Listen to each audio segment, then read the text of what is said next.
Aloha and good morning. My name is Phyllis Shimabukuro Geyser. I'm chairperson of Hawaii Department of Agriculture's Board of Agriculture. Welcome. I'd like to call the meeting to order. And first, I'd like to take care of some housekeeping measures. As an attendee, if you're participating via internet access, your microphone will be automatically muted during the meeting unless you are providing testimony. For each agenda item you wish to testify on, please click the raise hand button found on your Zoom screen, which is near the center of the bottom of the screen. Board staff will individually enable each testifier to unmute their microphone. When recognized by me, the chair, please unmute your microphone before speaking and mute your microphone after you finish speaking in order to prevent audio feedback. When testifying, you will be asked to identify yourself and the organization, if any, that you represent. Each testifier will be limited to 2 minutes of testimony per agenda item. If you cannot access this meeting by internet, you may get audio only access by calling the Zoom phone number listed at the top of the agenda. Upon dialing the number, you'll be prompted to enter the meeting ID, which is also located at the top of the agenda. You will be asked to either enter your panelist number or wait to be admitted to the meeting. Please wait until you're admitted into the meeting. When the chairperson, myself, asks for public testimony, you may indicate you want to testify by entering pound, then 9 on your phone keypad. After entering pound and then 9, a voice prompt will let you know that the host of the meeting has been notified. When recognized by me, the chairperson, you may unmute yourself by pressing pound and then 6 on your phone. A voice prompt will let you know that you are unmuted. Once you are finished speaking, please enter pound and then 6 again to mute yourself. Again, for both internet access and phone access testifiers, we ask for you to identify yourself and the organization, if any, you represent. Okay. First on the agenda is the approval of minutes from January 25th. Oh, do I need to do a roll call, Brian, first? Yeah. Okay, I'm sorry. I need to do a roll call. So Vince Mina, can you state whether you are alone in your room and that you're present? Aloha, yes, Vincent Mina, I'm alone. Thank you, Vince. Diane Lay. Hey everyone, Diane Lay, I'm alone. Okay, thank you. Nick Comerford. Nick Comerford, and I also am alone. M. Young. Present and alone. Okay, Randy Cabral. Got Randy Cabral, I'm alone. Okay, Joe Tanaka. Joe Tanaka, I'm alone. Okay. Oh, Mary Alice, welcome. I'm present and I'm alone. Okay, and then I'll introduce Dave Smith, designee for Chair Suzanne Case. Dave. Yeah, good morning. David Smith sitting in for Suzanne Case of DLNR, and I'm alone in my room. Thank you. Okay, and do we have Fred Cowell? Okay, then Fred Cowell is excused. Okay, thank you, members. Yes, moving on to approval of the minutes. Do I have a motion to approve the minutes from January 25th, So moved. 2022? Thank you, Vince. Do I have a second? Second, Okay, that was Joe, second by Joe Tanaka. Members, I apologize. On the agenda, it should be approval of minutes from 1/25/22, not 21. I just noticed that. Okay, yes, Diane. There, Sorry, let me unmute. I noted several corrections on page 6, the first paragraph, discussion. This is relating to request to consent to assign a lease. This is from Henry Cho Sr., who was deceased, to a new assignee.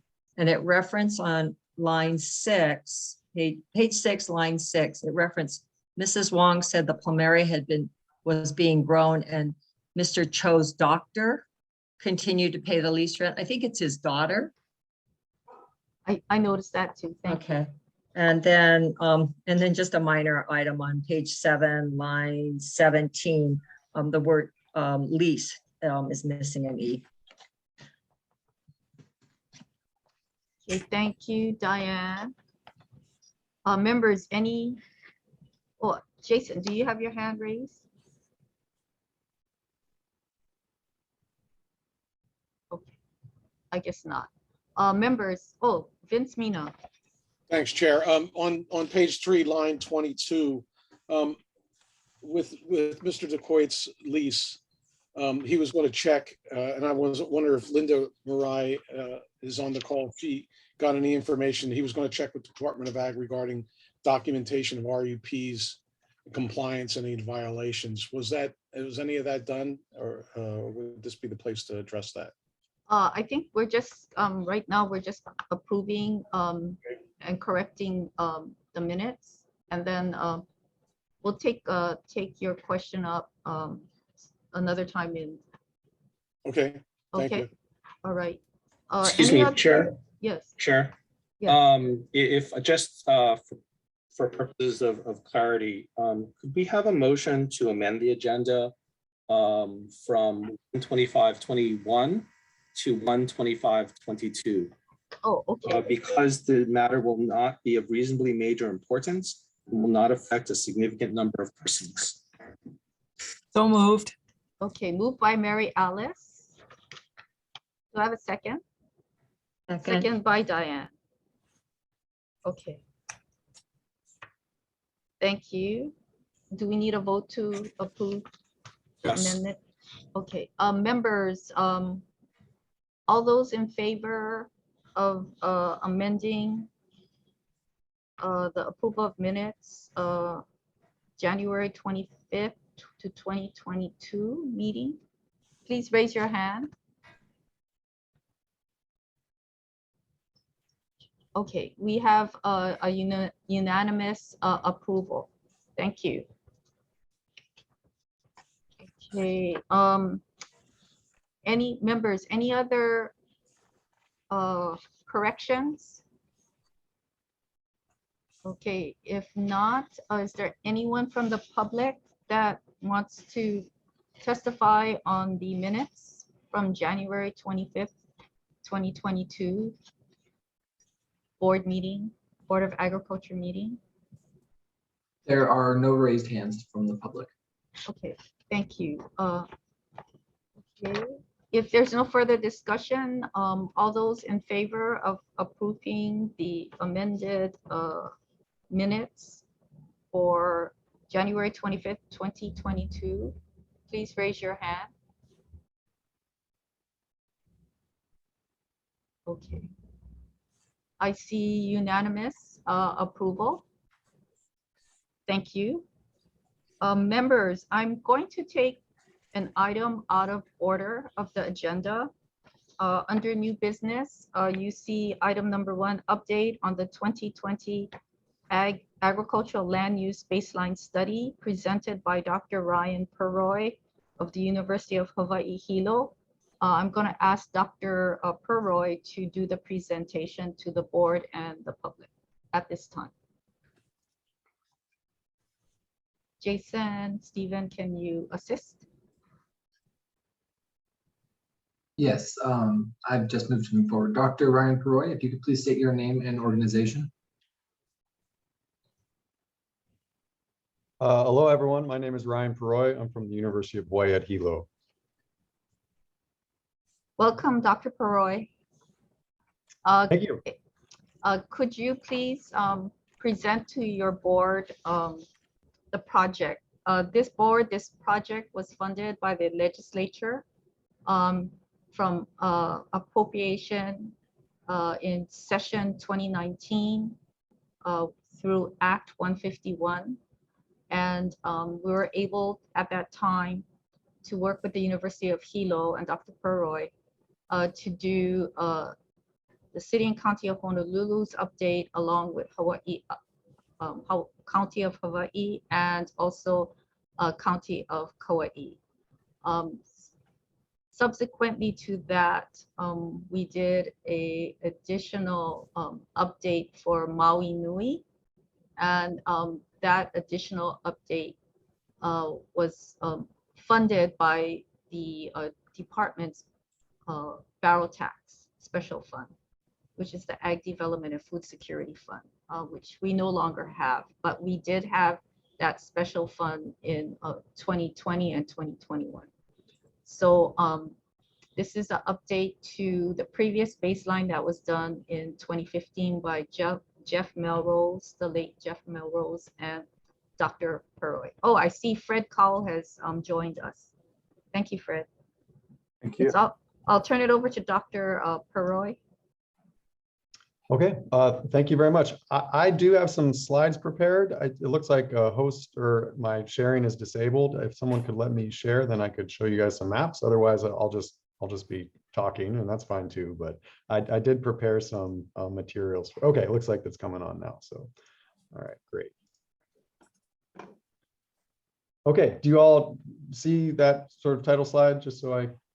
Okay, I'm seeing nodding. So great. Again, thank you very much. I know you guys have a full meeting, so I'll try to be brief for this. The funding, as Director Phyllis just mentioned, it came from the Hawaii Department of Agriculture, so we very much appreciate that and working with her fantastic staff.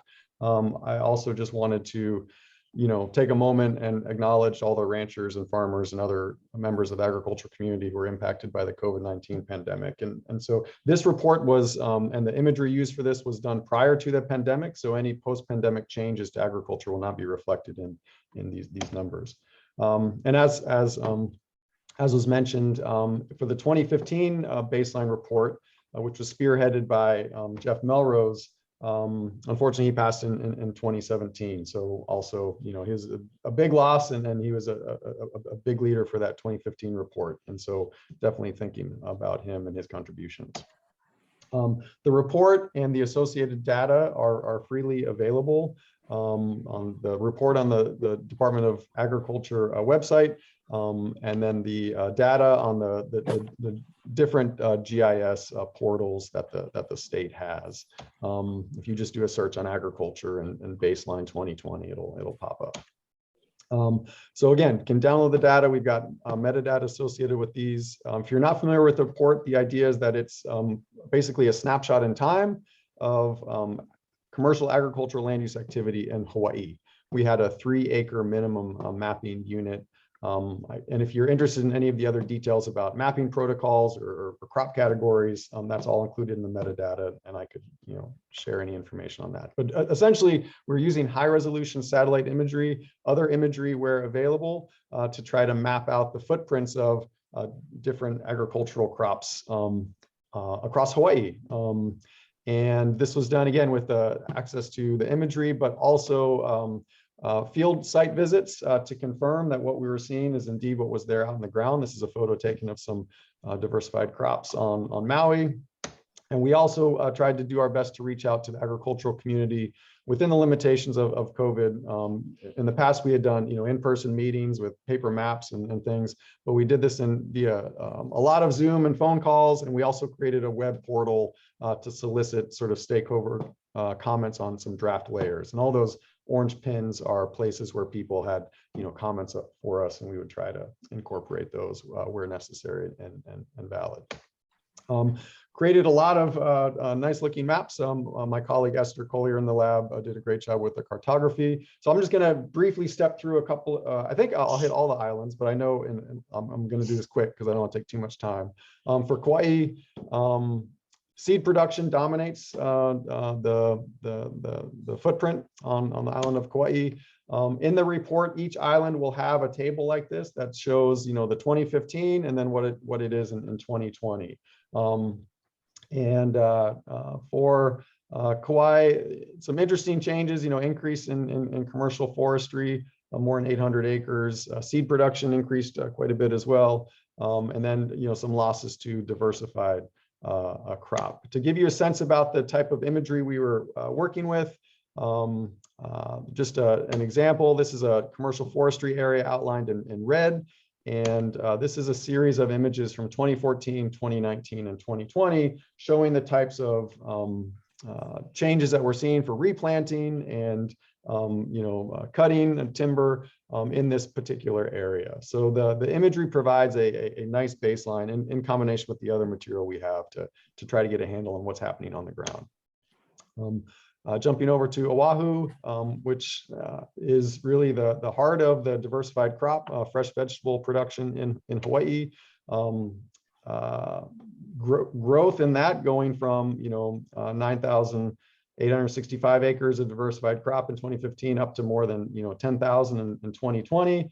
And in general for Oahu, across the board increases with the exception of papaya and then a bit of loss in pasture. But overall, Oahu saw an increase in agricultural footprint between 2015 and 2020.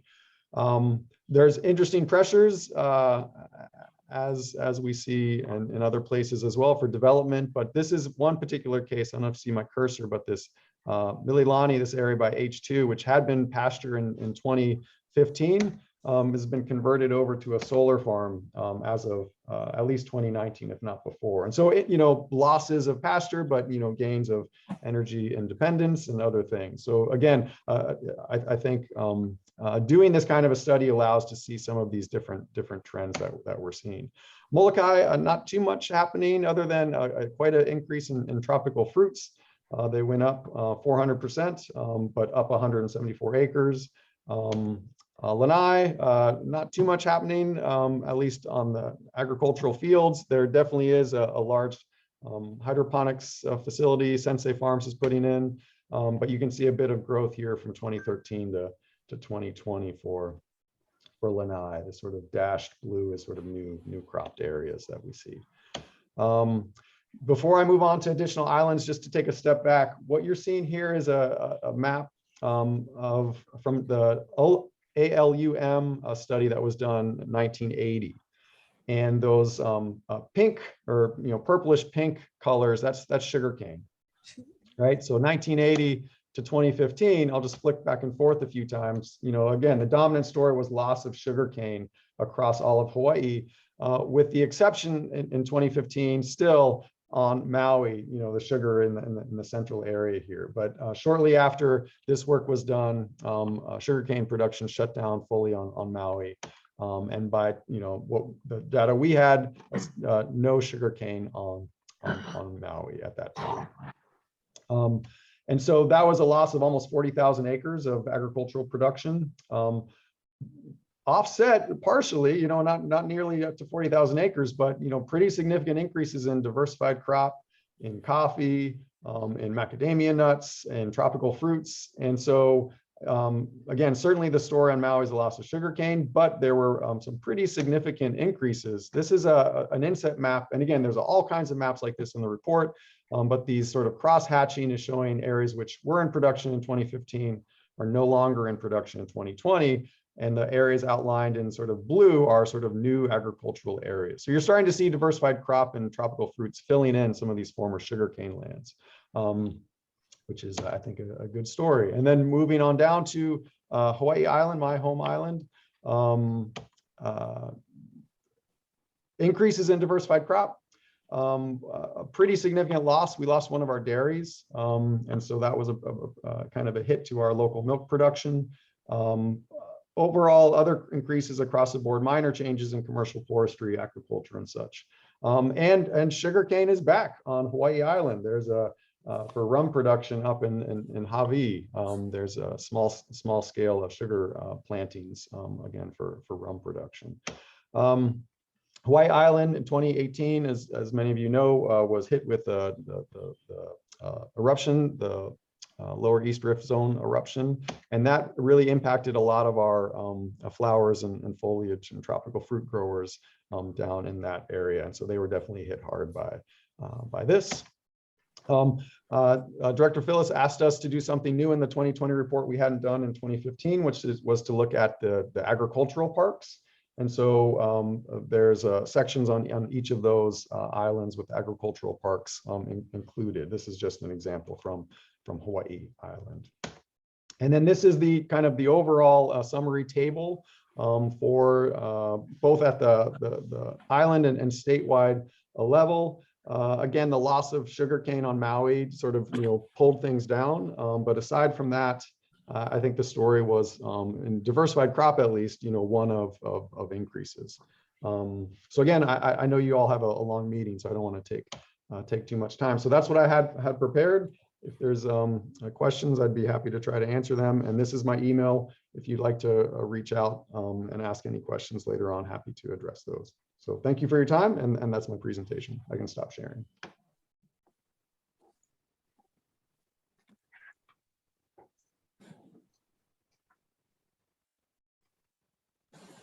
Chair, you're muted. Sorry. Thank you, Ryan. Dr. Perroy. Board members, I see Vince Mina's hand raised.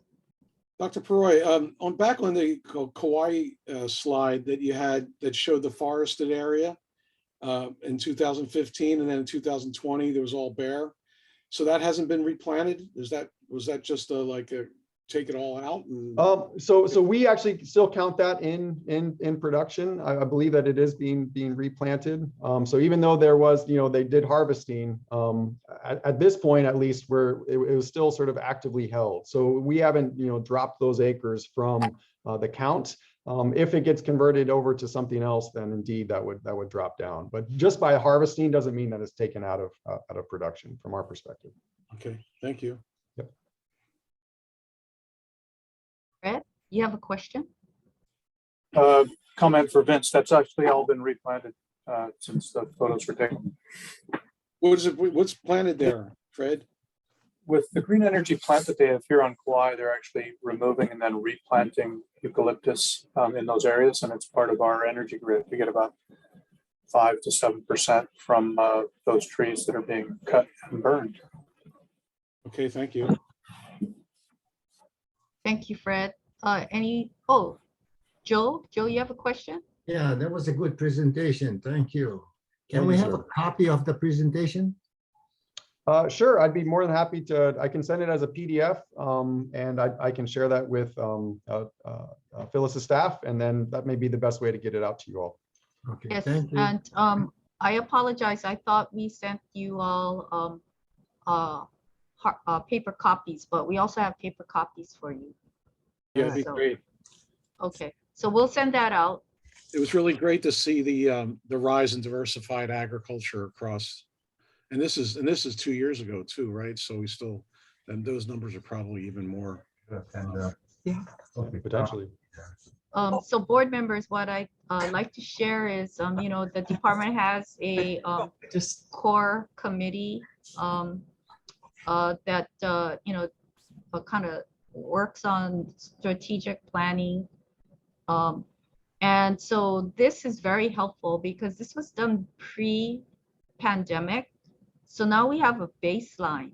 And so now moving forward, we can actually see, what changes occur, from the 2020, 2021 in terms of production and acreage. So this, we didn't forecast this, right, Dr. Perroy? We just it just happened. And, the good part out of it is, we feel like now we have a baseline pre-COVID that, our economists and statistician team here can be used as a baseline to recovery from the pandemic. I'm surprised, Mary Alice, you don't have a question or a comment. You're muted. Just I think this is really helpful. There are several bills in the legislature right now that they're considering that the Office of Planning and Sustainable Development is strongly supporting, which would allow us to do a study of whether the old Alish and LSB land classifications are still accurate. And I think Dr. Peroy's research and visualizations could be hugely helpful to that if the legislature at the end of the session allows us to go forward with that. So thank you very much, Chair, for finding creative ways to get this work done. well, I'd like to acknowledge Earl Yamamoto, our planner at the department. You know, he and a former planner of ours, Noah Ching, you know, they suggested that we use that appropriation to do a baseline update. So yes, I'd like to acknowledge we have good staff here, and sometimes they don't get recognized. So anyway, okay, well, if there are no other further questions. I'm sorry, Chair, two things. One is, I think Director David Smith has hands up. And second, afterwards, please don't forget to ask if the public has any comment. Yes. David Smith? Yeah, thank you.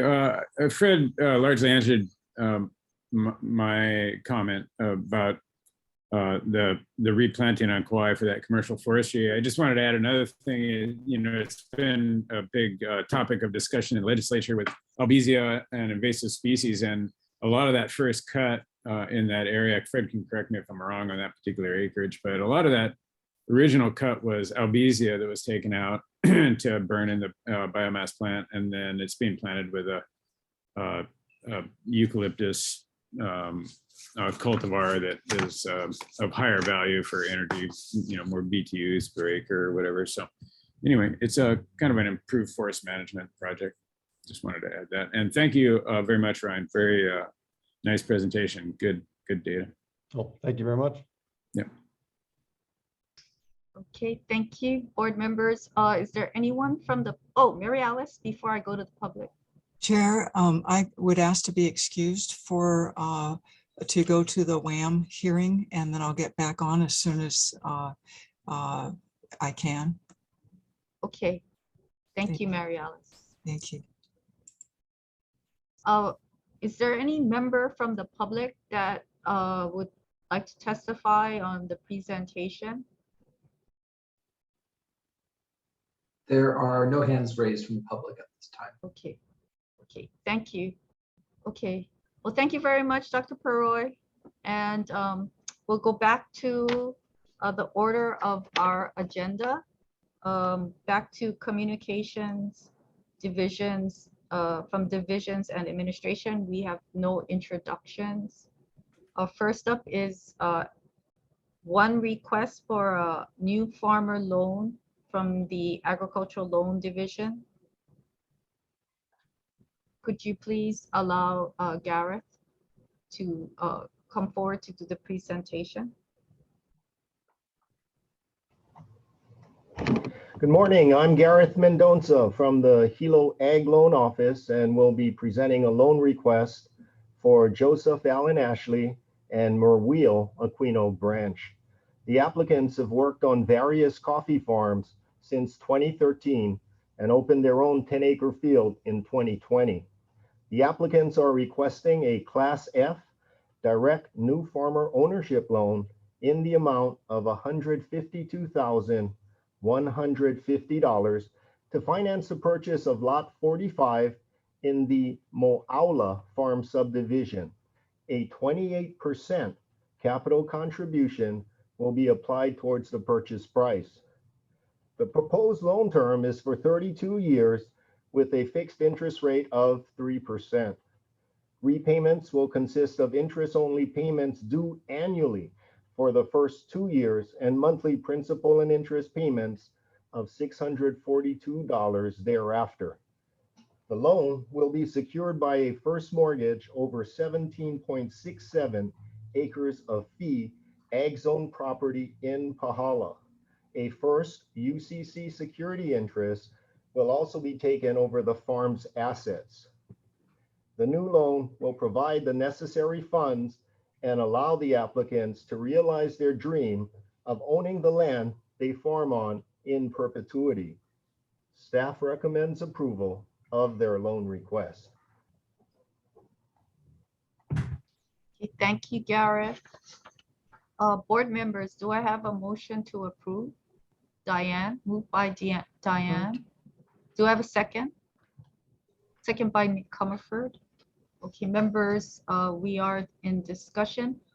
First, I'd like to ask if the applicants are present and if they would like to speak on their behalf regarding the loan request.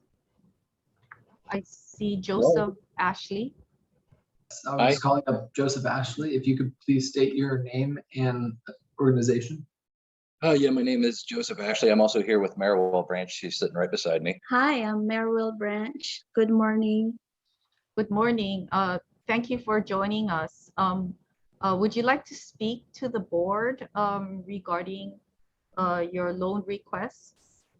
Yeah, we just appreciate you guys taking the time, and we're really looking forward to working our own property and having something to call our own. And we appreciate any help you guys could give us in furthering our dreams. Thank you. Board members, do you have any questions for Gareth or for the applicants? Vince? Thanks, Chair. Folks, are you folks living on the property that you're purchasing here? No, not yet. We own a house in Ocean View Ranchos, and the farm is in Pahala, so it's about a 30-minute drive from us. So will you be living there? I would like to eventually, yes. We're able to build one house on the property, we're told, after we purchase it. Oh, that's great. Well, I wish you all the best. Thank you. Thank you. Members, any other questions? Oh, I see Fred Cowell. Fred? Well, first of all, as a fellow coffee farmer, go for it. Is the coffee planted already, or is this a yeah, we planted about 2,000 trees over the past 2 years. Okay, my next question is, are you seeing coffee leaf rust, and have you planted any rust resistant varieties? Where we're at, no, we're not seeing any coffee leaf rust on our farm, but lower down the mountain, they're starting to see a little bit more. And I'm working on actually getting some bean from Puerto Rico, some more coffee leaf rust resistant trees to start on the property. All right, please be careful when you're importing coffee products. That's maybe where we got our rust outbreak in the first place. Well, best of luck to you. Aloha. Thank you. Thank you. Diane, you have a question? Yes. Well, congratulations to you folks on your success thus far in farming and hopefully on securing this loan so that you can move forward with your purchase. I'm interested in not so much, well, I mean, obviously interested in the loan opportunity for you folks, but I was interested in if you could speak to the process that Ka'u Mahi, the current landowner, and their outreach to the producers that are on the land and opportunity to purchase. Was it by bid, or did they negotiate individual purchase prices? Sorry, they controlled the purchase price pretty much. I had the farm appraised at 179,000. They wouldn't budge from 211,000 on the property, even with the appraisal. Yeah, I saw that in the notes. So, okay. And I mean, so it was individual outreach first to the individual producers? Correct. The coffee farmers got first choice for the most part, because if we didn't buy, they're going to jack up the price and sell it to someone else who can afford it. Right. How much, if you don't mind, how much time have they given the producers to make decisions and, basically identify? When we signed the lease in April 2020, they let us know in advance, well, you guys should probably get your money ready and everything going because they want to sell soon. And then as soon as COVID hit and then the price of everything skyrocketed, that was their chance to really make some money and kind of pinch the farmers a little bit, if I might say. Okay, well, thank you. I'm glad you're able to, get your ducks in the row. Yep. And hopefully, Well, the I board's able appreciate to you guys. support And, this. thank you. Joseph, this is Phyllis. I had a question.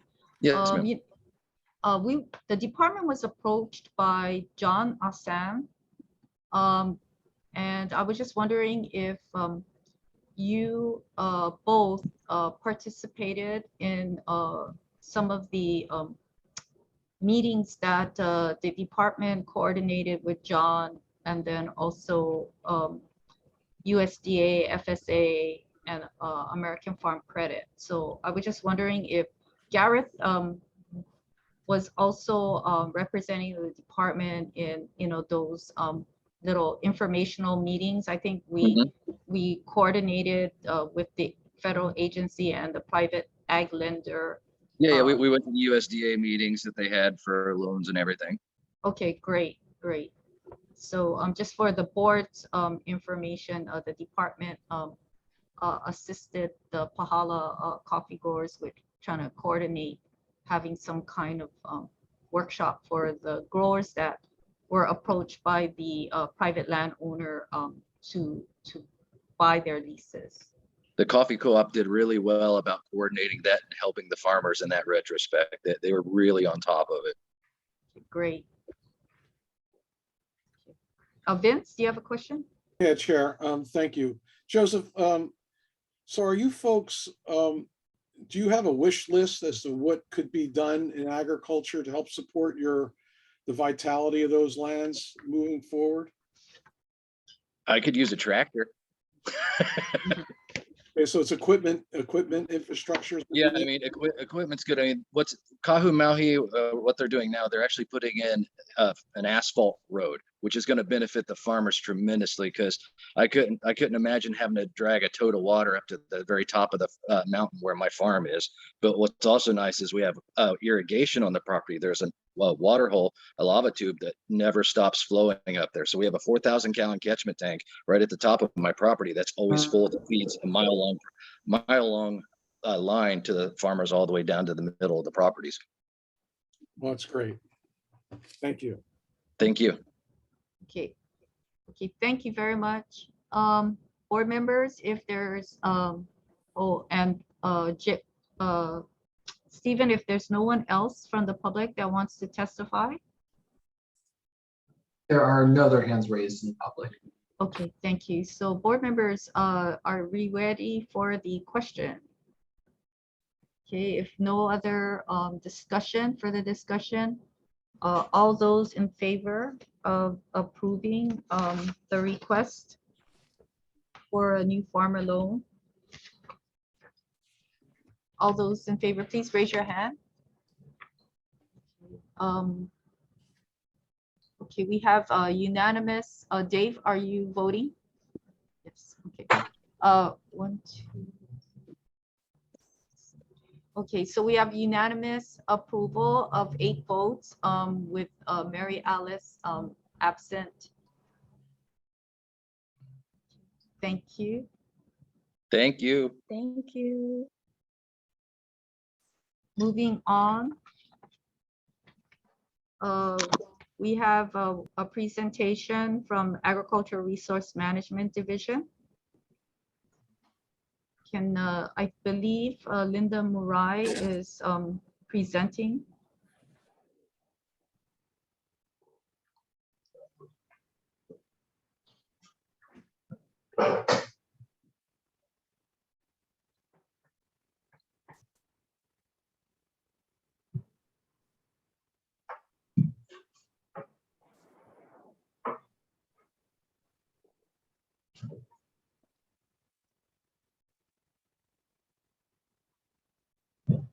Good morning, Chair, board members. Excuse me, but Brandy Ayo from the Big Island will be presenting this submittal.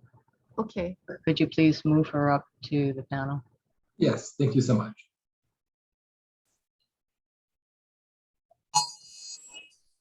Hi, Brandy.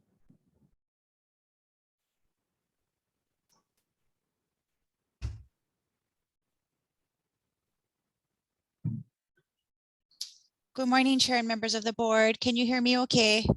Yes, Brandy, if you can turn on your camera, if you have that ability to do so, that'd be great. Sure. Give me 1 minute. Good morning. Good morning. Okay. I am Brandy Ayo, property manager with the ARM Division on the Big Island. We would like to present a request for approval to award leases for TMK number 3-1-2-006-019 Alan Martins awardee and TMK number 3-5-5-007-005 Kohala Dairy LLC awardee. The Agricultural Resource Management Division received the vacant parcels from the Department of Land and Natural Resources via Governor's Executive Order number 4546, signed on March 21st, 2018, and number 4250, signed on October 29th, 2008, respectively. A public notice of disposition was published on October 20th, 2021, making available for lease the 2 vacant parcels. The division received 4 applications for the vacant parcel TMK 3-1-2-006-019 and 3 applications for the vacant parcel 3-5-5-007-005. For each parcel, there is 1 qualified and eligible applicant. Staff has determined that each applicant qualifies as a bona fide farmer with more than 2 years of full-time farming experience and meets eligibility residency requirements of the non-agricultural parklands program. Since 1 applicant for each vacant parcel meets the criteria for qualification, staff recommends disposition of the lease by negotiation, and the upset minimum annual rentals for each parcel were agreed upon for each disposition for the lease. Staff recommends that the Board of Agriculture approve issuance of the appropriate right of entry documents to the awardees for the lots and the subsequent issuance of the appropriate general leases subject to the completion of lease prerequisites. Thank you. Thank you, Brandy. Board members, is there a motion to approve?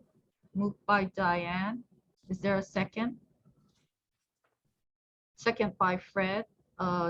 Discussion. Are there any members from the public that would want to testify? Brandy, do you know of any of the I believe they were both awardees? present. I believe they're both present. Okay. So would either one of the awardees like to speak to the board or just be available to answer questions? Do you see any raised hands, Stephen? Chair, I don't see any raised hands. Okay, it looks like Alan Martins has raised their hand. I'll call them up to speak. Mr. Alan Martins, if you could just please state your name and organization. Hello, everybody. I'm Alan Martins with Lena Gourier. I just want to thank you guys for the opportunity for this land at Kalapana to get some working on the land and trying to get some cattle on there. To get something real good going down there for the family and to take care of everybody around us. So yeah, I appreciate it. And I thank you guys very much. Thank you, Alan. Okay, so Stephen, is there anyone else from the public that wants to testify? There is. There's a Ikaika Marzo. If you could please state your name and organization.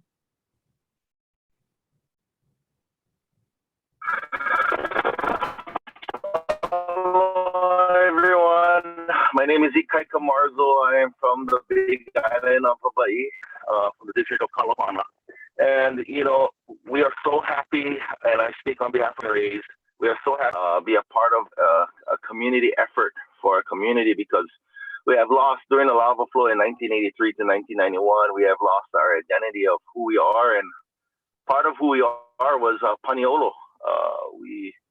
Our grandparents, our great-grandparents were all pretty much around cattle all their life. And finally, we have a person that wants to work with the community down in Kalapana and make a successful business plan, or even bringing back the culture of who we are as people in Kalapana. So, you know, we wanna thank you guys on behalf of the Kalapana families that we have Alan Martin and Lena part of our family now. So mahalo again.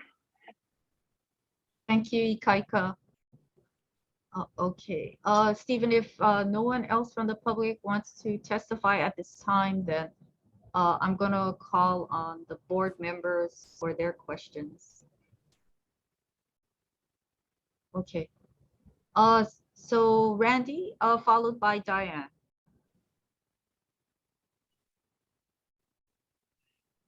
I just have a question if this is a typo or not. It says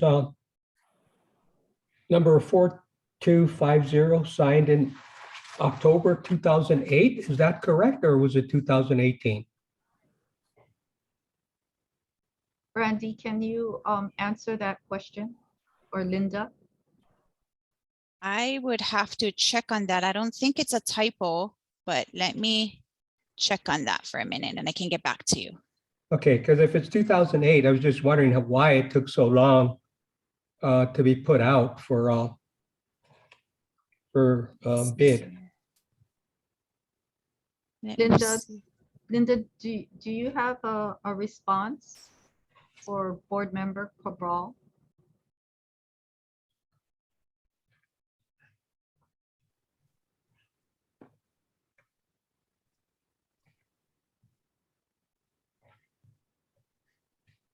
Go ahead, Linda.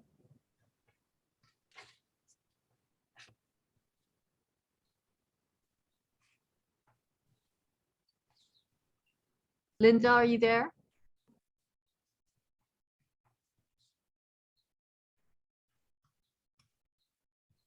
Oh, okay, I see.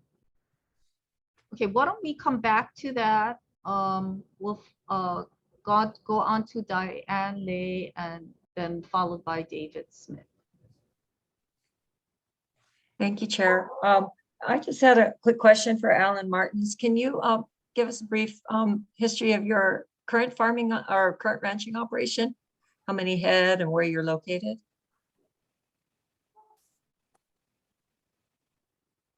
Hello. Right now I'm in Pahala. I got 60 head of cows right now, and on top of 300 acres. I work in NRCS to get the land back together, putting up some new cross fencing, doing some taking care of the weeds and the cat claw all through the grant, and bringing that place back to life, and plan to put more cows on it once I cut it all up. So everything is going real good on that grant job and that grant that I'm getting. So good. I'm glad you're working with our federal partners to secure some resources to maximize your productivity and take care of the land. Thank you. Yes. And best wishes. Thank you. Thank you. And Chair, if I may, I'd just like to speak to the request from Kohala Dairy. Also, I'm happy to support, the stabilization and future production of milk on this island. It's critical. So thank you. Thank you. Dave Smith, you had a question or comment? Not a question so much. It's just that the question of whether that was a typo. It's repeated again below. So it was in both the land status and the background. So unless it got propagated from the original, I suspect that 2008 must be accurate. Yes, it is accurate. I just double checked. Brandy, there's Linda. Linda, do you know, can you answer Board Member Cabral's question about why did it take so long if the property was EO'd to the department in 2008? Actually, yes, I can, going back to as long as I've been here, which is about 8 years or 9 years. Actually, both properties had issues on the land, and we actually did put both of these out for lease previously, and we had no applicants. We had 0 applicants.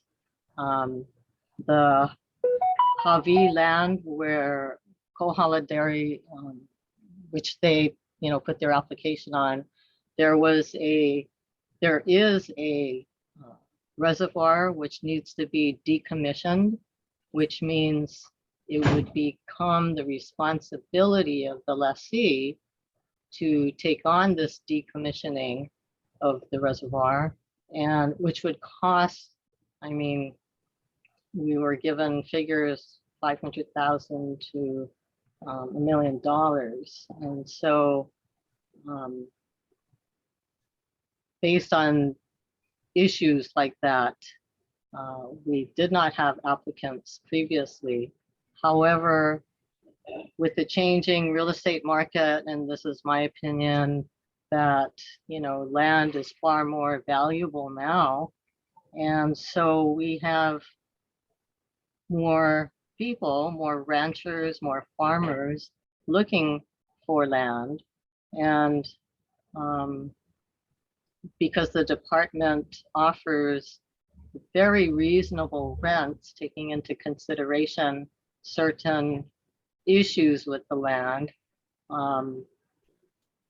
Here we have actually we had several applicants, and only one of each for each of the parcels qualified. So, we did put it out for lease before. There were previous issues that perhaps others previously were not willing to deal with. But now in this market, we have 2 very qualified applicants. And so we're very happy about that. Does that answer your question, Randy? Yeah, thanks, Linda. Thank you, Linda. Okay, so I'll go to N followed by Vince. Yeah, thank you, Linda. You kind of started answering my question already. I think the second part of my question has to do with, we did have multiple applicants for each of the parcels. In what aspects didn't they qualify? Okay, I'm going to let Brandy answer that because was it credit? Was it bona fide farmer? Yeah. But we had a variety of stuff. A lot of it was the applications were not, they were incomplete, and they were given additional time to provide the information, and we didn't receive what we needed to make a clear determination. Okay, thanks. Vince, you had a question for? Yeah, thank you, Chair. Staff. Alan, aloha. I'm not a rancher, so e kalamai, if I just wanted to kind of get a picture here. So in Pahala, how many acres you have 60 head on? 300. And then you're in Kalapana, this parcel here is approximately 800 acres. Yes. And how many head you plan on putting on that? Well, we probably start slow because we have a lot of work to do on the land to get some grass on the land because there's plenty of fern. So I'm going to work with the university to see what we should do in the area that we is, what kind of grass would plant good in that area. Got some land cleaning, and once we get that all going, put up some fences and add cattle slowly and watch the grass, how much it can handle. Right. just say we start off at 100. Then from there, we see how the rotation and the weather and how the grass growth is. Then we add more, a little more, probably 30, and watch it closely. So are you doing mob grazing practices? So Yes, not right now, but. No, but I mean, that's your plan moving forward? Yes, yes. Well, that's wonderful. And so being that there's a lot of fern on the property, I would assume then you guys got good amount of rain to help grow those grasses, huh? Yes, yes. It has, in the afternoons, it gets wet, and it should be good. It should be good for the new grass that we're going to be planting. Well, that's great. And I hope one day I'll get to eat some of that product that you're going to be growing there. So for sure, the whole board. Right on. All the best. Yeah. Thank you. Thank you very much. Board members, any other questions for staff or for Alan Martins? Okay, if not, then are we ready to vote? The request is for both parcels, and okay, so the request is to approve to award the leases to both parcels. First to Alan Martins, and the second parcel to Kohala Dairy LLC. And the subsequent issue of the appropriate general leases subject to completion of all lease prerequisites. So we're also approving an issuance of appropriate right of entry. Okay. Any questions? If not, all those in favor, please raise your hand.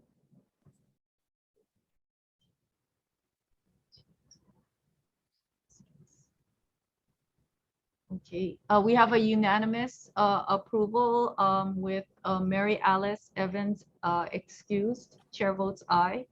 I need to correct what I said on the previous item on the agenda for the loan.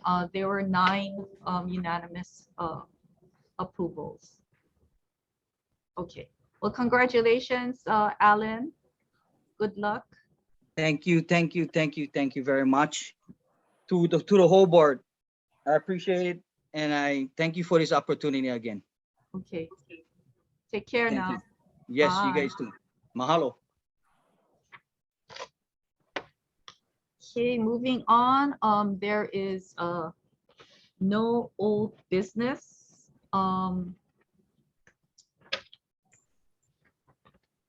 We're going to move on to various updates for the board by request of board members.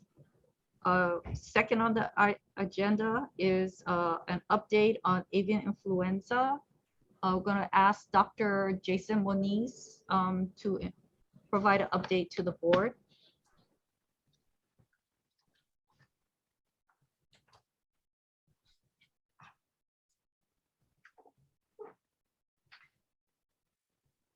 Dr. Moniz, if you're able to, can you turn on your camera if you're able to?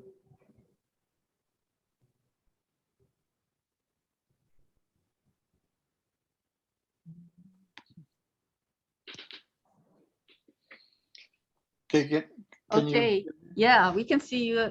Go ahead and proceed with the update. Okay. So I'll give you an update of, this is Jason Moniz. I'm program manager for the Animal Disease Control Branch within the Animal Industry Division. I'll give you an update of the avian influenza outbreak that's occurring in the mainland. Then go over some preventive measures we have in place and what an outbreak response would look like if it did enter Hawaii. The current situation, there are 50 premises that have had either commercial, non-commercial outbreaks between February 8, 2022 to the present time. USDA updates us on the situation almost daily. Those daily updates are then shared with my animal disease control branch staff. when we received them. The outbreaks involving the East Coast to just west of the Mississippi, I think South Dakota, Nebraska, and Kansas are the farthest west states that are involved. Our commercial day-old chicks and hatching eggs originate from Arkansas and Idaho, and neither of these states are infected at this point. Our backyard day-old chicks and hatching eggs originate from Iowa and Missouri, and both of those states are involved with the outbreak, and we're watching them closely. Preventive measures. These are measures that are always in place, and they're more extensive than other states by far. We have a poultry and bird import permit that's required to import any adult poultry, other birds, day-old chicks, or hatching eggs into the state. Every shipment except day-old chicks and hatching eggs that come through the U.S. Postal Service are inspected at our airport animal quarantine holding facility at the Honolulu, the Daniel K. Inouye Honolulu International Airport. To give you an idea for FY 2021 entries into the state, poultry, adult poultry, we had 4,436 birds enter. Other birds, this would be pet birds, zoos, U.S. Fish and Wildlife Service. We've had 5,389 birds enter. Day-old chicks, 241,652, hatching eggs, 302,702. If the shipments do not contain or have a poultry and bird import permit attached to the outside of the container, they're refused entry. So we're having importations basically through the various airline carriers. Those get funneled through our airport animal quarantine holding facility for inspection. They have to have a permit on the outside of those containers, or the carriers are not to bring them in. If they do bring them in, then we proceed with enforcement activities. For the Postal Service, since the 1990s, we've had a relationship in place with the U.S. Postal Service. And if they do not see that permit on the outside of the containers, they automatically refuse entry and let us know that there was a refused entry so that we can follow up with enforcement. The U.S. Postal Service will not ship adult poultry. They only ship day-old chicks and hatching eggs, and that's unique to Hawaii. And again, they'll refuse entry if that red permit is not on the shipping box. If they receive shipments that have dead birds on arrival, we are notified. We'll pick up those birds. Those birds are sent to our laboratory for diagnostic purposes.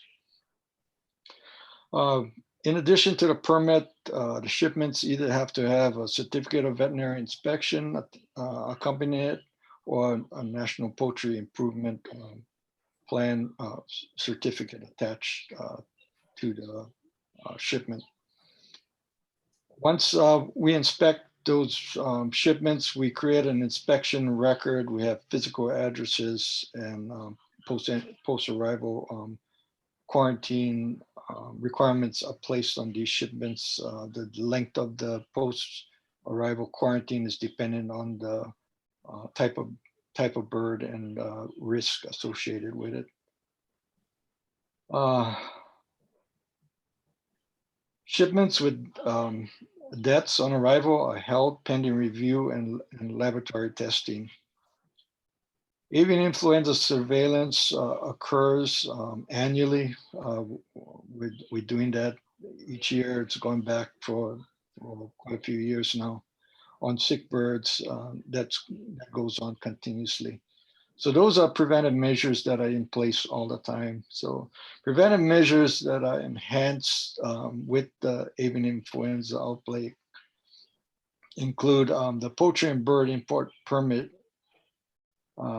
issued to states with AI cases require my approval before our livestock inspectors issue those poultry and bird import permits. List of imports sources and their distance from infected counties and premises are being kept and monitored daily by Dr. Kishimoto, who's our port veterinarian at the airport animal quarantine holding facility, and our livestock inspectors that are stationed there. Poultry and bird import permits will not be issued if the consignor is within a 10-kilometer distance of an infected premises. If the outbreak in the states appear out of control, poultry and bird import permits would not be issued at all.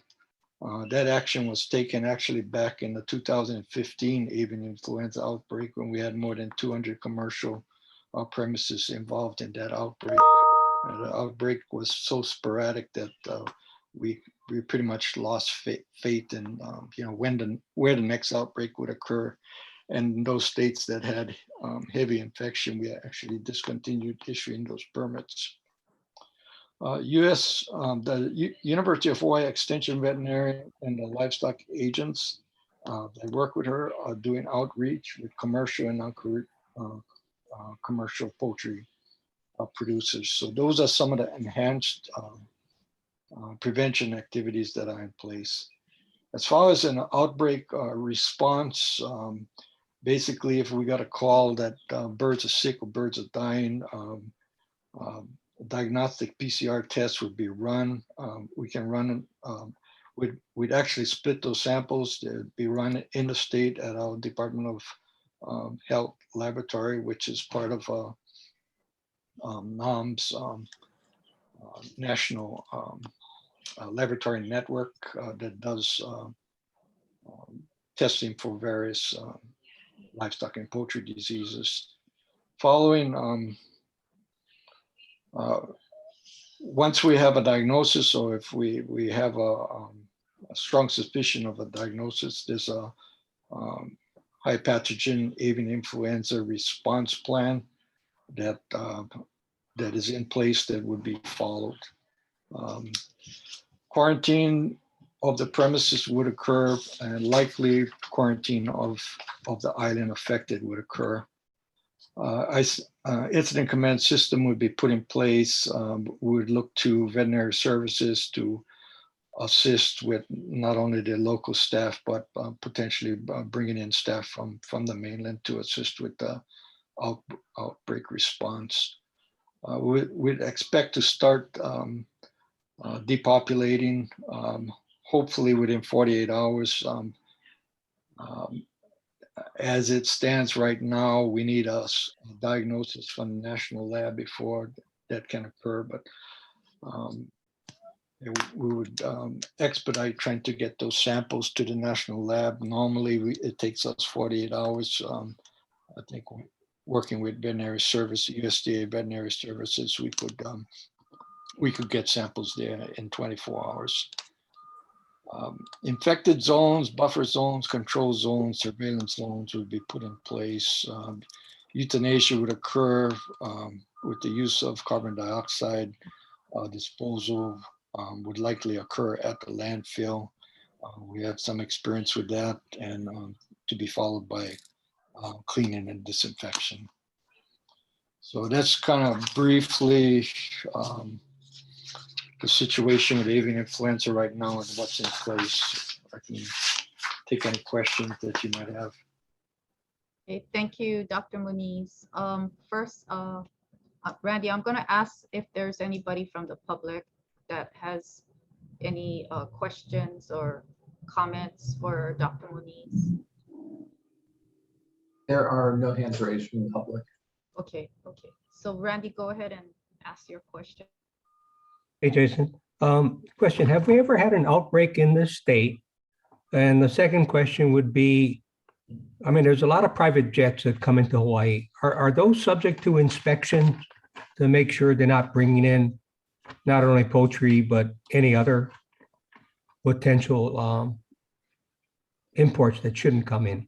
Yeah. If I heard correctly, the first question was, have we had an outbreak previously? No, yeah. Yeah, and the answer to that is my tenure, which is almost getting close to 40 years, is no.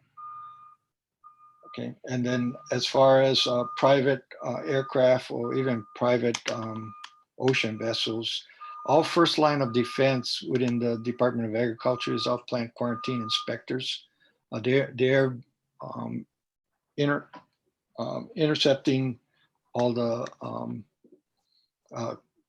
private and commercial vessels that enter the state. So typically, say if somebody entered Radio Bay in Hilo with a pet bird, they would contact us. So depending if they're coming from foreign country or US, if foreign country would be customs followed by PQ followed by us. And then we deal with it that way. And the private aircraft, same way. If it's domestic, then it would be, say, Kona would be PQ followed by us. Birds and pet birds are not allowed to enter through any other port but Honolulu. Yeah. And then all of our poultry and DO chicks, anything the U.S. Postal Service handles comes through the Honolulu Internet, the Honolulu post office first. So they intercept there. We're pretty close, right down the road from them, and we have a good working relationship with them. The U.S. Postal Service got into the business of shipping adult poultry, and they had been in the business of shipping day-old chicks and hatching eggs for a long time, but they got into that business in the early 1990s. And for a while there, it was a way for folks to bypass inspection. They knew that we couldn't get our hands on it because we couldn't inspect first-class mail. But then we had a change of management at the Honolulu the Postal Service, and that postmaster worked with us closely when West Nile virus was marching across the nation headed towards the West Coast. And prior to it reaching the West Coast, we got an agreement with them. They stopped shipping adult poultry because they were not only sticking adult poultry in those boxes, pet birds were being put in the boxes and so forth. Nobody was looking into boxes to determine what was in those boxes, but they stopped doing that. And we've had that relationship with them. And, I think it saved us from not only probably West Nile virus, but a couple of Newcastle's outbreaks on the West Coast. So it gave us confidence that, we knew that adult birds were not being shipped through the Postal Service, that we didn't have an opportunity to inspect. So. Jason, what about UPS and FedEx? Are they monitored, or can they bring in? Yeah, same thing. PQ would be the first line of defense, and then we're notified if, although UPS and FedEx will bring us shipments directly. Yeah. Okay, thank you. Vince, followed by Diane. Thanks, Chair. Hi, Jason. With Randy's question about the private jets, I kind of chuckled thinking about Jed Clampett from the Beverly Hillbillies coming in on his private jet with chickens. But in any event, what is the age that the flu usually shows up at? Is it any particular age of the chickens, or can it come in on the hatchlings? I mean, it could come in young birds. Yeah, it could. But okay, and then also right now in adult or birds in production. I see. Okay, thank you. And are there any?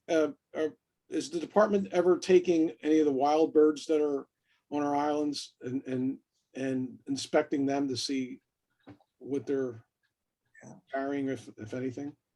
Typically who's involved with detection in wild birds is the U.S. Fish and Wildlife Service. So they've taken the lead on that. we will from time to time take on feral chickens where people have had, pick up feral chickens or notice that feral chicken populations have had die-offs and so forth. We've actually, even though they're not domestic, we've taken them in and done diagnostics on them. The majority of the losses for feral chickens have been botulism outbreaks. So. Well, thank you so much. Diane? Thank you, Chair. I think Jason addressed, or Dr. Moniz addressed my points, my questions regarding native species. Thank you. Okay, thank you. Okay, Joe, you had a question? Yeah, I'm just,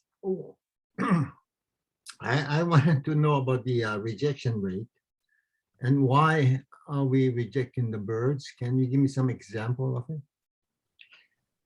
I gotta apologize. I ran off from the house this morning without my hearing aid. So, Phyllis, you mind repeating the question? Oh yeah, Joe Tanaka from Maui board member wants to know if what the rejection rate is. I have to go and look at our statistics, but the Postal Service, I would guess we're seeing 1 or 2 rejections per month. A lot of, they can move day-old chicks and hatching eggs and even adult poultry in the, as first-class mail throughout the rest of the U.S. So it's kind of a learning curve for some of these, new companies that approached a lot of catalog or online requests for birds. People are not aware that that's not going to happen if it comes to Hawaii. So a lot of times the first rejection, we get that information from the Postal Service and we inform the consignor and the consignee that they're going to need to get a permit from us before they go ahead and ship. So I would say a couple times a month. And as far as our carriers, it's the rest of the carriers that bring the birds directly to us. I'd say it's less than that, one every couple months. And I guess the second part of Joe Tanaka's question was, what's the reasons for rejection? The biggest reason for rejection is they didn't get the poultry and bird import permit from us prior to entering. Any clinical signs of disease, or it's mostly the paperwork? As far as rejection, we'll hold up a shipment if we have disease or dead birds. The majority ends up being a shipping issue, where we're placed in the vessel, in the aircraft. But we'll do diagnostic work. Sometimes if we're not suspicious of an infectious disease, but we have die off, we'll send them on to the premises under quarantine and then complete the laboratory work to ensure that we didn't have an infectious disease issue. Okay, thank you. Joe, one more? Yeah, I have a follow-up question. Do they inspect the birds at the point of shipment? Did you hear that, Dr. Moniz? Do they, are the birds inspected at the point of shipment? The birds are inspected at the airport animal quarantine holding facility.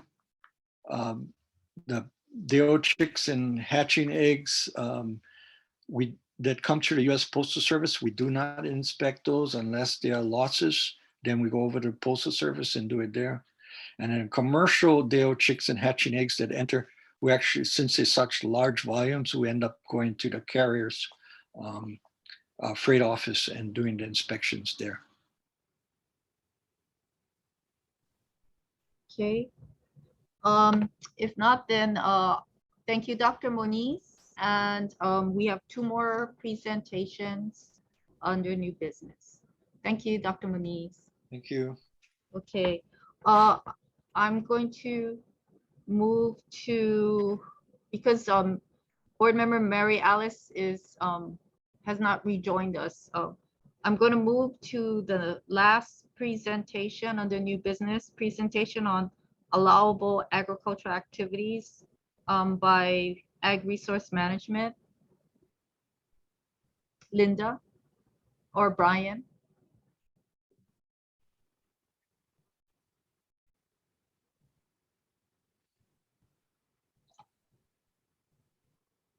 There's Brian. Hi. Brian, if your camera works, can you turn it on, please? Yeah, I'm not sure why it's not on. Oh, okay. Okay, you can proceed with the presentation. Is that better? No, maybe it needs to be warmed up, so just leave it on and Okay. proceed with your presentation. Yeah, See sorry, if I'm it- not sure it's on, but Yeah. maybe I don't know what's going on. Okay. Okay, so Brian Cowell, Ag Resource Management Administrator. We were asked to, I guess, participate in a discussion on allowable agricultural activities on the lands that we manage. It starts off relatively simple. So I'm just going to read the definition from our statutes. And I guess from that point, oh, hi, there you are.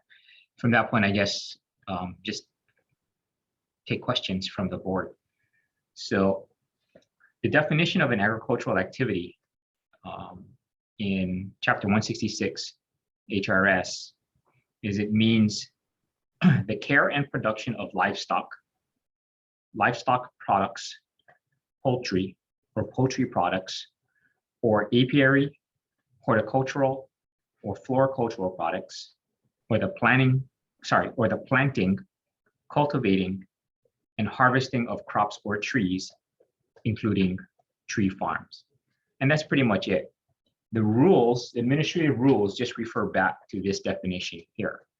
So the request, I believe, was what is allowable, and that is what is allowable.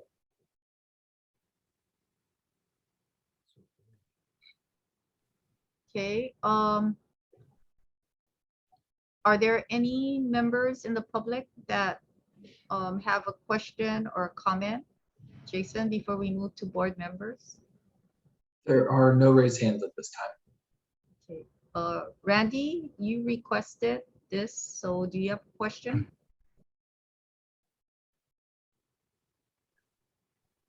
You're I do. muted. Thanks, Yeah, Chair. okay. I guess, I've been reading the articles in Civil Beat regarding a complaint about not allowing poultry to be raised on ag parks or other lands, and pigs also. So from what you read, it sounds like it's allowable. Yet, I think they quoted somebody from Board of Ag saying that it's not in the rules, but it's not allowed in the lease language. Could you explain that, Brian? Sure. Well, I can try. And then I'm going to turn it over to Linda to kind of flesh it out. The rules and the statutes are consistent with each other, and it is clearly something that is allowed in both. However, there is no history of poultry or swine production. I'm not sure if the correct word for that is in our ag parks. So what we are doing is the staff is trying to do some research right now on the impacts of these types of activities close to when they may or may not be close to residential areas or anything else like that. So that's really where we are right now. the current leases, if you have a lease with us, the lease does prohibit poultry. And I'm not sure about swine. I think it does, but Linda can try and verify that. So the current lease, if you're a lease holder with us right now, then it is prohibited in the lease. It's allowed by law, but it's prohibited in lease. It just seems contradictory to what you said first, though. And then, with the current technology with natural farming and all that other stuff where you reduce the smells and things like that, it seems like it's more appropriate now than it was before under the old technology. But I'm glad to see that you guys are looking at it and making a possibility that it may happen in the future. Thank you. Absolutely. Linda, did you want to add to what Brian said? Well, Brian pretty much covered it. I mean, it is not the prohibition of poultry and swine is not a law. Rather, it's in our lease agreements. And it stems from previous concerns regarding noise and odor being a nuisance to the surrounding communities, as well as the perceived increased risk of disease transmission. So historically, as Brian said, our leases have allowed agricultural practices such as diversified agriculture, which includes aquaculture and nursery, pasture, those sorts of activities. And, the restrictions are, the department has to balance support for the agricultural industry with known community concerns. One of the things that we research, of course, is the community or the area that we're going to allow a certain use to be practiced. We think that's very important, along with all the other, critical concerns from Department of Health or any of the other government agencies that may have rules and regulations regarding the use of certain of these uses. Thank you. Jerry, I just want to point out one more thing. We do have the right to farm law that kind of protects activities.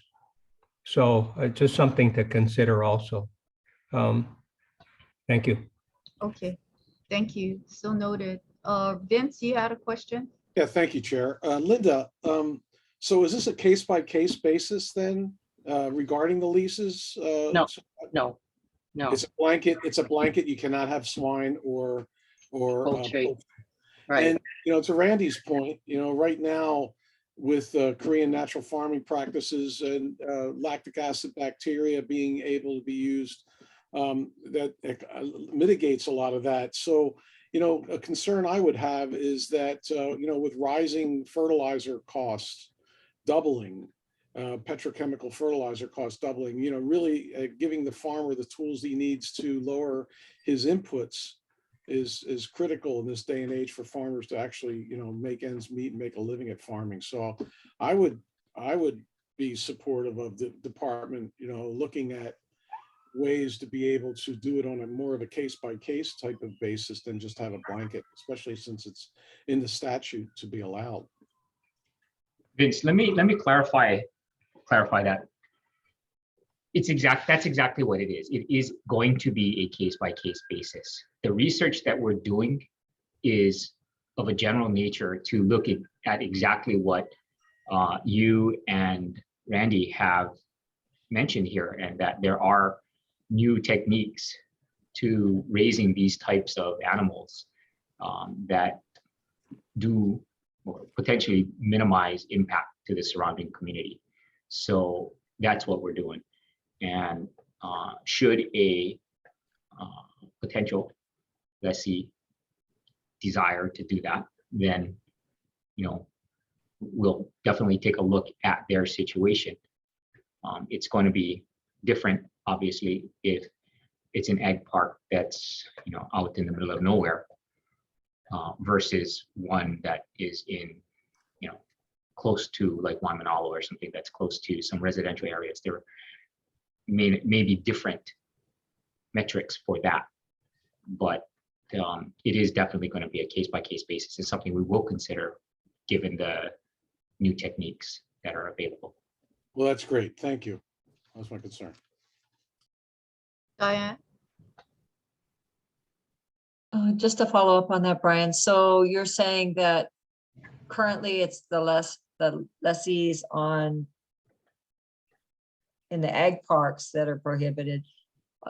On these other non-ag park lands, is it prohibited in the lease, or? I believe all of our current state lands are prohibited. Okay. Do you have a timeline on when you anticipate completing your research and coming forward to I'm assuming you're going to go to the chair with policy recommendations for this? More than Or are you coming back to the I think board? I think I'm going to ask Linda to answer that. I think she's mentioned a probable timeline, but I don't know exactly what it is. Well, excuse me. I think that we will have more information maybe in about 4 months, but I don't know that we'll have definitive information. Do you know what I mean? In order to make a decision, one of the things that the poultry producers that I've spoken with would like to have approved is also slaughter of or harvesting of the birds on the lot, which is, to me, it's a different issue than just raising poultry or just raising free range poultry. And free range poultry actually is a newer concept for which there's, I haven't really looked in depth yet, but I don't think there's a lot of science-based or metrics-based information on free range poultry on, open land. It's my understanding it's not really, they're just not allowed to roam freely on the land, which would mean that we'd end up with more feral chickens around, I'm afraid to say. But in any case, we are looking into it. And so, we could provide an update in about 4 months, but I don't think that we'll have definitive recommendations yet. So we can see where we are in 4 months and go from there and give you some kind of an update. Yes, I think it's also going to be contingent on our land portfolio. If we have appropriate locations, or available land to start transitioning into leases for poultry or swine. Mm-hmm. Yeah. And I'm glad you brought that up, Phyllis, because I would say almost 100% of our lands are already encumbered with leases or permits. And so we really don't have land that we can consider for poultry use only. We are continuing to work, of course, with DLNR on transferring more additional agricultural lands. So depending on the outcome of those activities, then perhaps we'll have more land. Yes, and the passage of the ability for the division to do ag enterprise. So that's a policy that the division and the department has been pushing for more than 4 sessions now. And so, if we can finally get that policy authority approved by the legislature, then all this issue about ancillary activities, can be legitimized by the department's leases. So, okay, one more question, and then we're gonna I'll take one more question from Vince, and then we're gonna move on to the plant quarantine branch presentation. Yeah, real quick, Real quick, Chair, just to point out that Fred Cowell showed me at one point a design he had for a chicken tractor, solar powered chicken tractors in between his coffee trees. So I mean, allowing, I mean, this kind of technology could be really great benefit to farmers utilizing animals. Fred, do you have any updates on that? It was highly classified and should have been I think there are great design though. Potential advancements in technology, sensors, solar power, and batteries that are going to allow us to do things that we haven't been able to do in the past. So I don't have one yet. Okay, thank you, Linda. Thank you, Brian. I don't know, Linda, just one moment. To our Deputy AG, Vince had asked a follow-up question for ARM, and I was wondering if this is an appropriate time for him to ask the question. He had it early on when we were just approving the minutes, and he was just kind of wondering if anything's been done regarding what was reported in the minutes for a previous submittal by ARM. Do we need to put that on the agenda for our next board meeting, or can he ask Linda the question? Since we're talking about allowable agricultural activities. I think if it falls within allowable agricultural activities, that it's fine to ask and answer the question. So Linda, it was page 3 on the minutes, line 22, that I asked Mr. DeCoit about.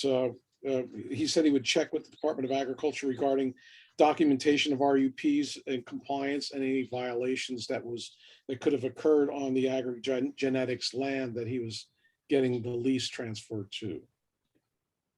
Okay, that was, Vince, sorry, that was a real mouthful. Can you repeat that again? Okay, so basically, Mr. DeCoit was getting the lease transfer from agri-genetics, and I was questioning him about, was there any documentation of RUP use, because he's growing root crops. He plans to grow root crops on those lands. And he said that he would check with the department regarding documentation of RUPs, any compliance or any violations. Well, there are no violations that I'm aware of, and I would say that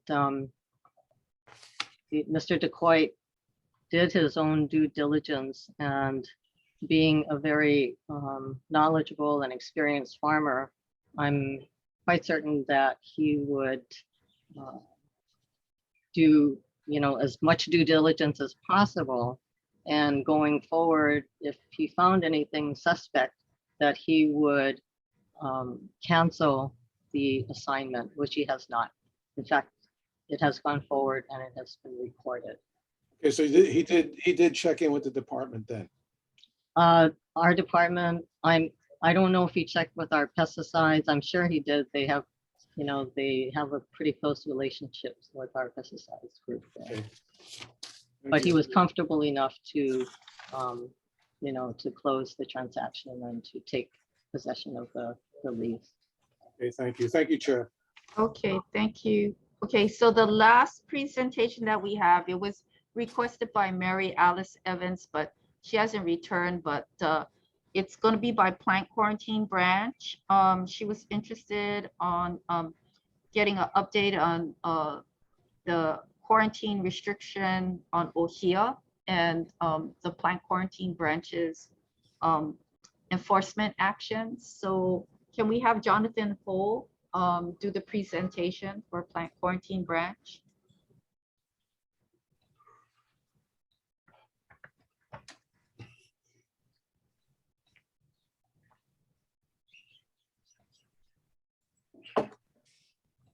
Okay, Jonathan, do you have the ability to turn on? Oh, there you are. Okay, you can proceed, Jonathan. Okay. I guess good afternoon, board members. My name is Jonathan Ho. I am the Inspection and Compliance Section Chief for the Plant Quarantine Branch. So just a quick update in terms of what the branch continues to do with regards to the restrictions on ohia or Metrosideros and soil with regards to rapid ohia death. The current restriction for, or the existing restriction for Metrosideros moving from Hawaii Island remains in place. So the board is probably well aware that broad has been detected on other islands, Maui, Oahu, and Kauai. However, it is quite sporadic, kind of, it's not all over the place. So at this time, we have not expanded the quarantines to include those other islands at this time. The branch continues to work with primarily with folks for the movement of soil and or ohia logs. One of the primary shippers of plants who was under a compliance agreement with us for soil, so they were getting tested continually, converted all their plants from soil to soil-free media. So they're out of the quarantine, and obviously that eliminates the risk of rod moving inter-island. We do work with a few growers on a maybe on a quarterly basis to move ornamental plants. Generally, it's landscaping stuff, and the plants are tested for rod prior to movement. We still work with USDA ARS, Dr. Lisa Keith and her team there to do the actual testing. Any plants that are found, or logs that are found to be infested are rejected. So they stay on Hawaii Island. We are doing roughly, I'd have to go look, but probably about the vast majority of the inspections are for ohia logs. And again, every log is tested, and we work with the shippers and the importers for permitting and inspections. And a lot of times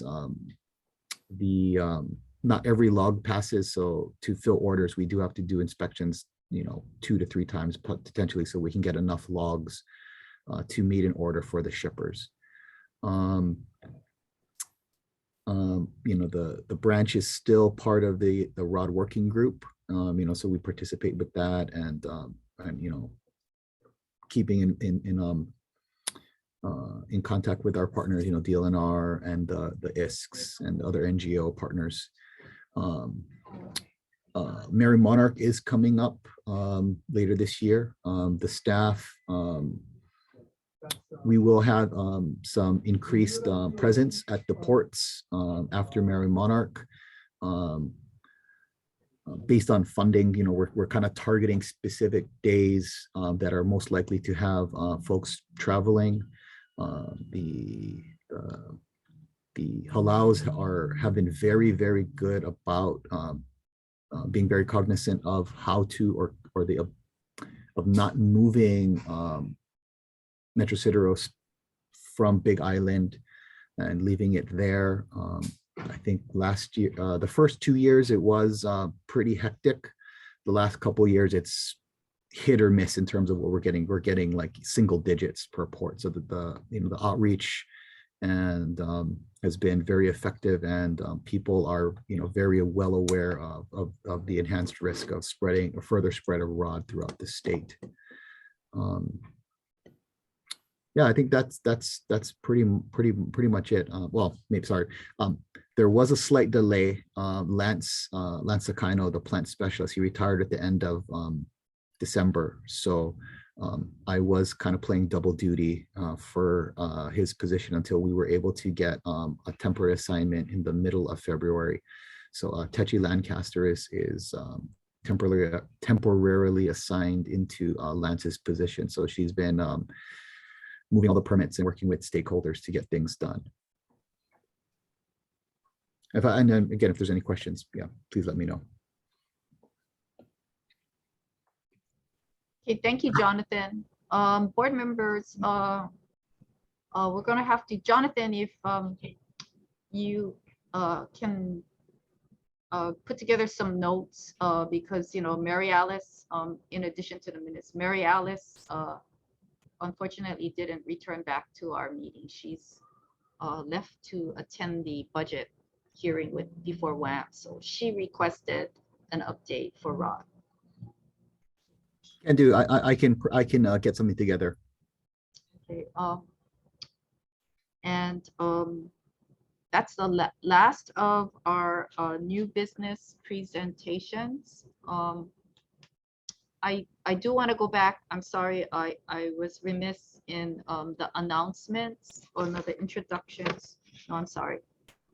During the Ag Loan Division presentation, it is in your board packet at the end of division reports that our long time Ag Loan Administrator Dean Matsukawa did retire on February 28th.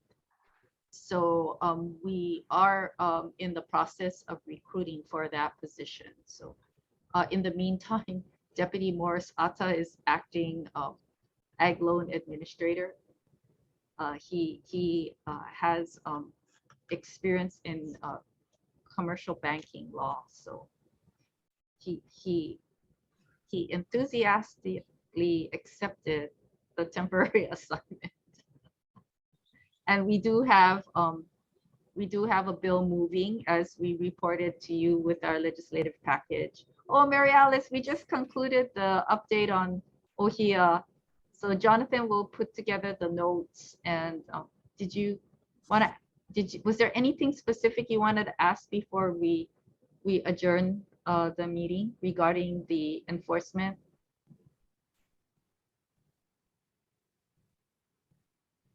Mary Alice, do you have anything specifically you wanted to ask Jonathan? Yes, Jonathan. Are the quarantine requirements still being, are they still effective now that we have, I think, both forms of ROD on all major islands? Yes, so the existing regulation is still being enforced, quarantining Hawaii Island. And as you noted, the other forms are, found throughout the state, but kind of sporadic. And, at this time, just knowing how devastating the disease can be to the other islands, we don't have any intent to expand the quarantine to still prevent the further spread. A lot of the places where it's being found are kind of remote. So there is some speculation that, obviously, people's shoes and stuff are moving it around, which are things kind of outside the quarantine itself. So at this time, maintaining the quarantine and the restrictions for the long term, I think are in the best interest of everybody at this time. Should there be widespread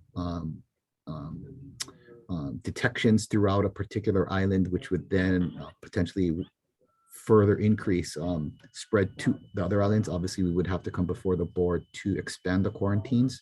But at this time, because of the the kind of sporadic detections, we don't think that that's something that should be done at this time. Thank you, Chair. Can I ask one more question? Sure, go ahead.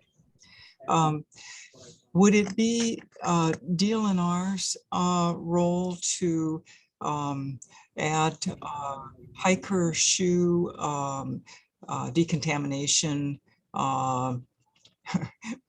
I guess that would be bleach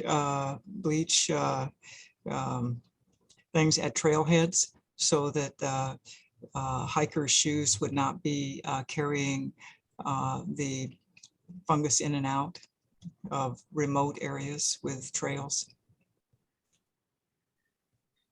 Yeah, yeah, I think from the standpoint of sanitation, particularly at trailheads, the rod working group, particularly the DLNR, the Natural Area Reserve, and the Na'alele folks have done a very vigorous outreach campaign, to educate people about the threats. And there was a lot of funds and a lot of work put into sanitation stations, particularly at a lot of the trailheads. And I believe that there was a lot of talk about trying to put them at the airports, but it didn't work so well. But I know at the trailheads that that was done, and they, the DLNR folks are maintaining that. Well, we have Dave Smith present. I don't know if Dave wants to comment to that. Yeah, we do. It varies by island and by trail, but there are efforts to try to educate people about, sanitizing your equipment and whatnot. It's hard to maintain a alcohol wash station or something like that, but we do encourage people to use alcohol on their shoes and equipment. A lot of times when we take groups out, we'll do that. So we'll all get out there we're doing a field visit or something like that. The crews typically will have alcohol and they spray everybody's boots down.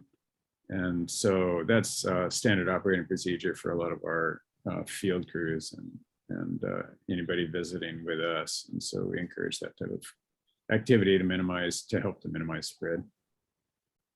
Thanks, Dave. Mary Alice?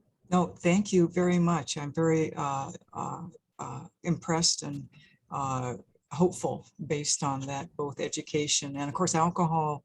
Rubbing alcohol is a very widely available substance that doesn't require more than a trip to Long's. So that's very useful. Thank you very much, Dave, and thank you, Chair.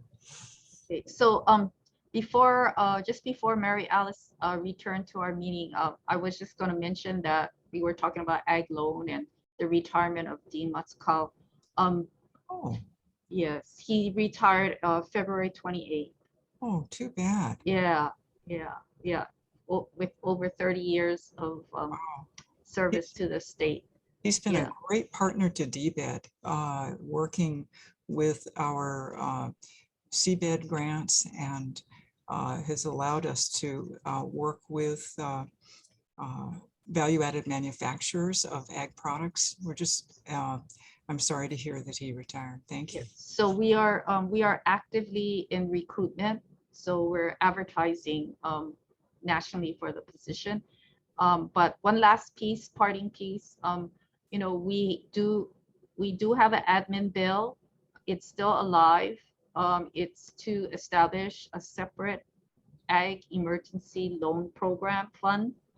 So that way we would have the ability to provide emergency loans and normal business operating loans in two separate funds, and not have to draw from the same well over and over again, and having emergency needs competing with ag business loans or land acquisition. So that's still alive. It's still moving. So just thought I'd report that. What's the bill number, Chair? I don't have it off the top of my head. I will get back. We'll get that to you. I think we have both bodies have a version, a Senate bill and a House bill. Thank you. Okay. Chair, thanks for the brand book. Glad we got in our packets. Okay. Thanks to Gail and Jan. Right on, Gail. Okay, so we will be sending you the hard copies of the baseline update, besides the electronic version that Dr. Perroy said that you can access on our website. And if there's no other business, do I have a motion to adjourn? So moved. So moved by Vince, second. Nobody wants to go home? Oh, I saw Dave. second by Dave. Okay. Under 2 hours, a record. Yeah, record. So board members, any opposition to adjournment? Okay, seeing none, any abstentions? Seeing none, then we'll see you at the next board meeting, regular board meeting. Take care and be safe. Mahalo. Hello, Thank you. everybody. Bye.